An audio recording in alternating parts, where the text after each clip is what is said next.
அமைச்சர் ராஜேந்திர பாலாஜி விருதுநகர் நாடாளுமன்ற தொகுதி தேமுதிக வேட்பாளர் அழகர்சாமி, சாத்தூர் சட்டமன்ற தொகுதி இடைத்தேர்தல் அதிமுக வேட்பாளர் ராஜவர்மன் ஆகியோருக்கு ஆதரவாக சாத்தூர் பேருந்து நிலையம், முக்குராந்தல், விஜயகரிசல்குளம், சல்வார்பட்டி, படந்தால் மேட்டுப்பட்டி, ஒத்தையாள் உள்ளிட்ட இடங்களில் வாக்கு சேகரித்தார்.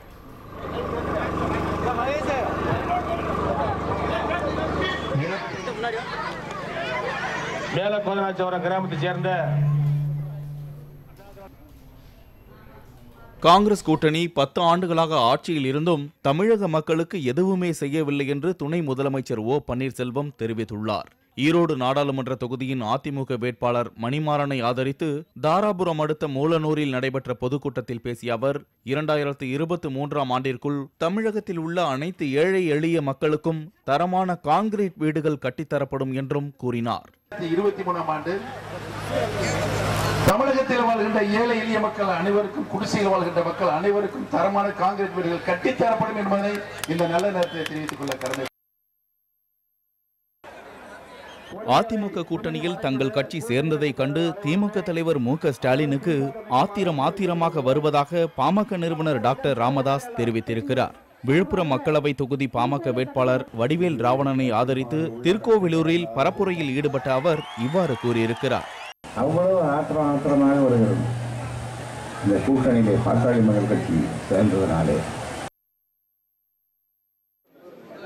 நாடாளுமன்ற தேர்தலுக்கான விடுதலை சிறுத்தைகள் கட்சியின் தேர்தல் அறிக்கையை அக்கட்சியின் தலைவரும் சிதம்பரம் தொகுதி வேட்பாளருமான திருமாவளவன் வெளியிட்டுள்ளார். இதற்கான நிகழ்ச்சி சிதம்பரம் திமுக கூட்டணி தேர்தல் அலுவலகத்தில் நடைபெற்றது. கச்சத்தீவு மீட்பு, ஊழல் ஒழிப்பு, லோக்பால் உள்ளிட்ட அம்சங்கள் கொண்ட 48 பக்க தேர்தல் அறிக்கையை திருமாவளவன் வெளியிட்டிருக்கிறார். அரசு ஊழியர்கள் மற்றும் மிக குறைவான தனியார் நிறுவன ஊழியர்களே வருமான வரி செலுத்துவதால் அந்த முறையையே ஒழிப்பதற்கு பாடுபடுவோம் என கூறப்பட்டிருக்கிறது. இதனைத் தொடர்ந்து சிதம்பரம் வீதிகளில் திறந்த வாகனத்தில் சென்று திருமாவளவன் பரப்புரையிலும் ஈடுபட்டார்.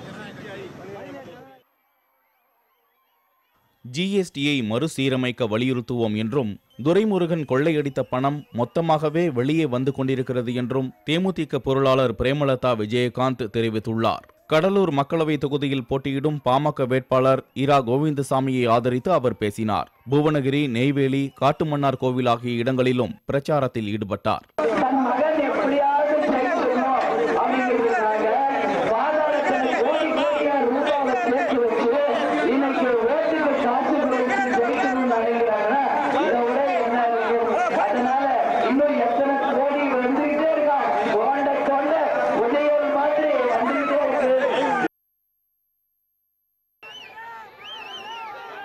தமிழக மக்களுக்கு மெகா கூட்டணி என்று கூறும் அதிமுக பாஜக கூட்டணி இதுவரை ஒன்றும் செய்யவில்லை என அமமுக துணை பொதுச் செயலாளர் டிடிவி தினகரன் தெரிவித்துள்ளார்.